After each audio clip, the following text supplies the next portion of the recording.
I was frozen in place. Not literally, thank my dear and fluffy lord, because I was pretty sure that Professor Cristobal Hardin was fully capable of enveloping my entire body in a block of ice. Not that it made much difference now, with every eye in the class turned upon me. I'd never really gotten used to people looking at me, although given that I sported a pair of black, six-pronged antlers, I really should have. When people stare at me, I have to resist the urge to flinch and drop my eyes. The reason for their attention on me now, though, had nothing to do with my antlers, but rather the question that Professor had just asked me and which I totally and completely missed because I'd been staring at my best friend, Soraya Cabal, and imagining us making vigorous animal love. The location hadn't mattered too much to my imagination. That had instead been focused on thinking about what her curvy body looked like beneath the usual jeans and hoodies she wore.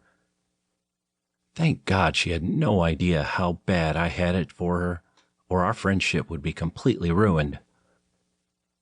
Of course, her dark and intelligent eyes were also fixed on me, filled with a curious and maybe a little mischievous light. She was enjoying my predicament, wicked woman. What the hell had Professor Hardin just asked me? Her smirk gave me no clue. "Mr. Marshall," Professor Hardin said, "we're waiting." I was supposedly lucky to have gotten into Hardin's class. Normally he only taught magical theory at upper levels, and his classes always filled up fast. I'd barely squeezed in at the last minute, much to Soroya's delight.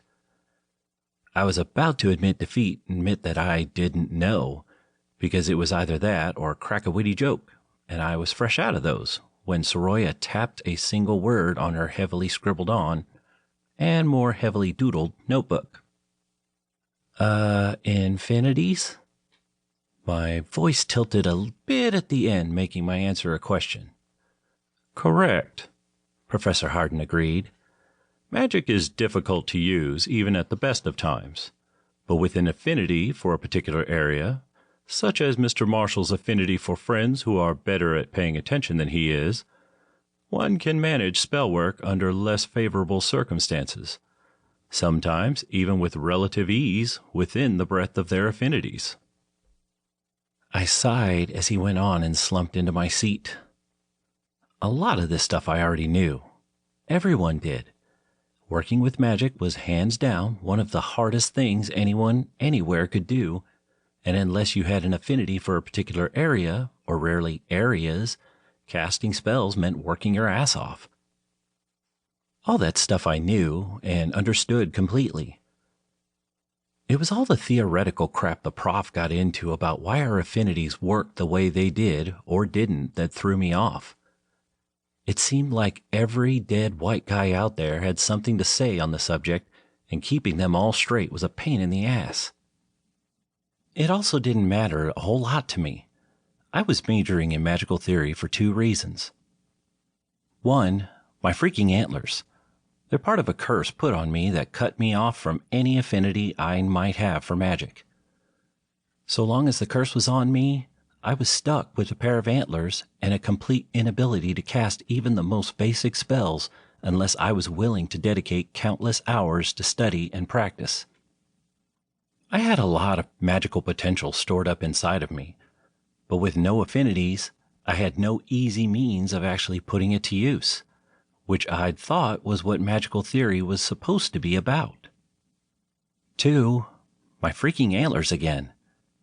See, that curse also got me a full-ride scholarship to Forrester University.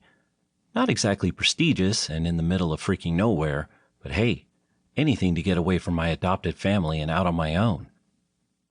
It seemed kind of like a joke to me that the school would pay so much money to teach someone cursed to have no affinities for magic to be a mage, but I wasn't one to look a gift horse in the mouth. This was only my second semester at Forrester, but I'd already learned the first rule of academia. If it makes sense, it's wrong. To keep listening to this audiobook, I've left you a link in the description so you can do it, at no cost thanks to Audible's 30-day free trial.